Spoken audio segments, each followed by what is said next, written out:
네, 안녕하세요, 여러분. 지금 3기 신도시 관련해서 굉장히 지금 전입 가경으로 굉장히 이슈화가 되고 있고, 예, 국민들의 실망도 굉장하죠. 그래서 지금 뭐 국토부 장관도 다시 이제 사퇴하겠다는 얘기가 있고, 그리고 또 지금 국민들 원성도 굉장히 높습니다. 그래서 3기 신도시가 이제 무산이 될 수도 있다. 이렇게 좀 보여지는데, 물론 굉장히 힘들 수도 있는데, 이게 점점 일이 점점 더 커지고 정치적으로는 굉장히 부담이 될 거예요. 그렇다고 하면은 결론적으로 3기 신도시가 무산이 된다. 그럴 수 있습니다, 충분히. 그래서 여기에 대한 좀 준비를 하셔야 될 것 같은데, 무산이 안 되더라도 좀 굉장히 지연이 될 수가 있는 거죠.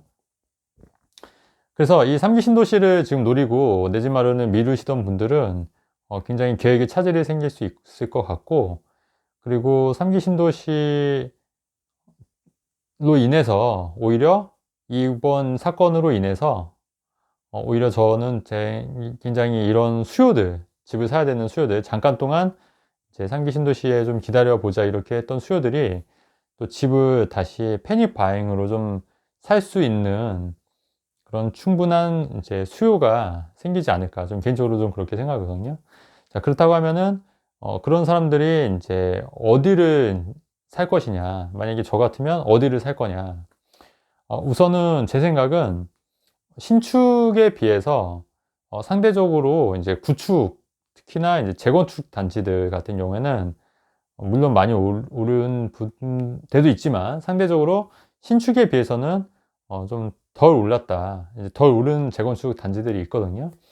그래서 그런 데를 좀 전략적으로 노리는 게 필요하다. 왜냐면 지금 서울시장 선거가 곧 있죠. 네, 그렇다고 하면은 서울시장 같은 경우에는 그 예전에 그 박원순 서울시장도 재건축을 굉장히 안 좋아했어요. 그래서 재건축을 좀 막는 게 굉장히 강했는데, 서울시장의 권한이 좀 굉장히 파워가 있습니다. 그렇기 때문에 재건축을 만약에 푼다 하면은 그런 재건축이 생각보다 빨리 진행이 될 수가 있어요.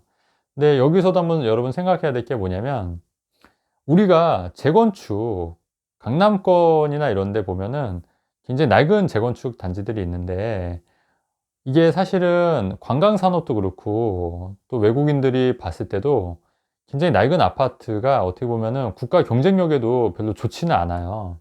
그렇지 않습니까? 지금 잠실 롯데타워 사실 말이 많았는데, 잠실 롯데타워도 막상 지어지니까 서울의 랜드마크 역할을 하잖아요. 마찬가지로 너무 오래된 아파트는 관광 산업이라든가 우리나라의 경쟁력에 도움이 되지 않는다, 크게 보면. 그래서 여러분들이 이런 강남이라든가 이런 핵심 지역에 재건축되는 거를 굉장히 배 아파해서 반대만 할 게 아니라, 큰 틀에서 우리나라의 관광 자원이라든가 혹은 우리나라의 어떤 이미지, 좋은 이미지를 만들기 위해서 이런 랜드마크 건물들이 좀 많이 들어와야 된다. 전 개인적으로 그렇게 생각을 하거든요. 그렇다고 하면은 지금 사실은 우리나라 같은 경우에도 굉장히 오래된 아파트들, 강남이라든가 목동이라든가 이런 데는 사실 주차도 굉장히 힘들고 열악하고 굉장히 뭐 눈물이 나오는 그런 경향도 있어요.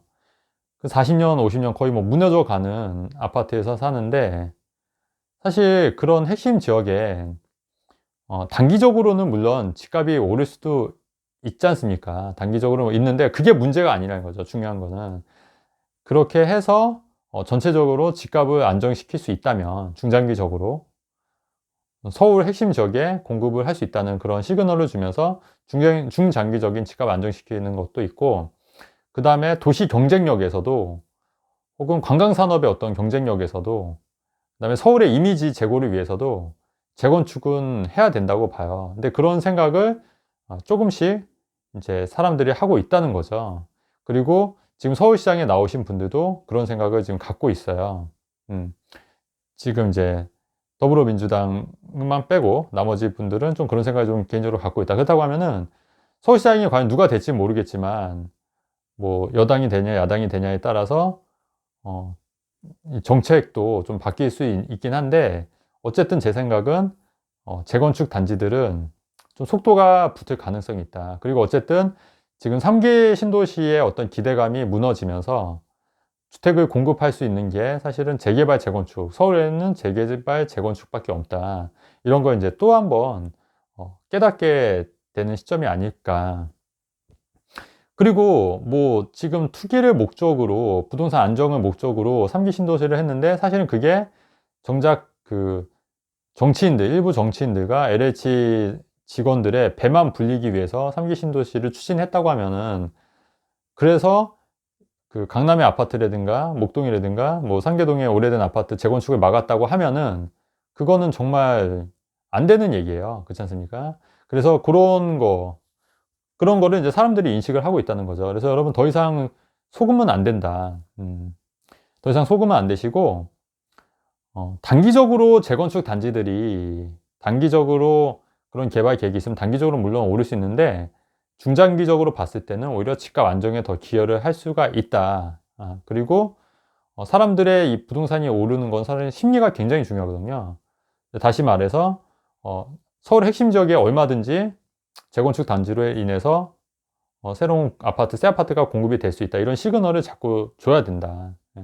그게 오히려 집값 안정에 기여를 하는 거고, 마지막으로 아까도 말씀드렸듯이 국가 경쟁력, 도시 경쟁력에 있어서도 옛날 아파트보다는 새 아파트, 무엇보다도 거기서 사시는 사람들의 삶의 질도 생각을 해야 되지 않겠습니까? 네.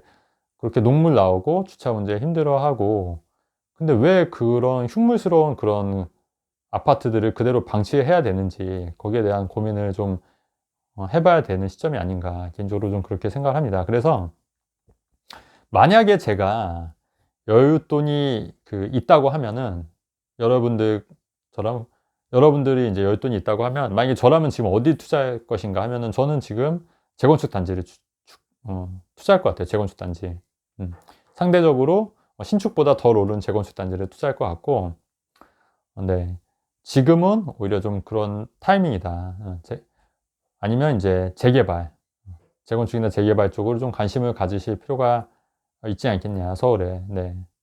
개인적으로 좀 그렇게 생각합니다. 그래서 향후에 이런 상기 신도시가 무산이 되면, 거기에서 이제 대기하려고 했던 전세 수요들이 다시 또 집을 패닉바잉을 하려는 그런 수요로 대체가 될 수 있기 때문에, 그런 추이도 좀 지켜보셔야 될 것 같다. 그리고 그럴 가능성이 굉장히 많다. 네, 이렇게 생각을 하고요. 다주택자들 같은 경우에는 뭐 취득세가 8%, 12%이기 때문에, 만약에 이게 양도세가 이제, 내가 이제 충분히 양도세가 감당할 수 있다고 하면은 집을 처분해서 이런 재건축 단지로 이제 똘똘한 한 채로 갈아타는 전략을 피거나, 아니면 좀 중장기적으로 재건축 단지, 아니면 내가 신축 아파트에서 그냥 실거주가 더 강하게 살겠다 하시는 분들은 또 신축 아파트 실거주 하는 방법. 네. 이렇게 좀 전략을 짜서 내 집 마련, 그 다음에 부동산 투자하는데 고민을 한번 해보시면 좋을 것 같습니다. 네. 자, 그래서 오늘의 결론, 상기 신도시가 무산되면 재건축 단지가 인기를 얻을 것이다. 네, 이렇게 한 줄 요약하겠습니다. 네. 여러분, 내용이 좋으면 좋아요, 구독해 주시면 좋겠습니다. 여러분, 감사합니다.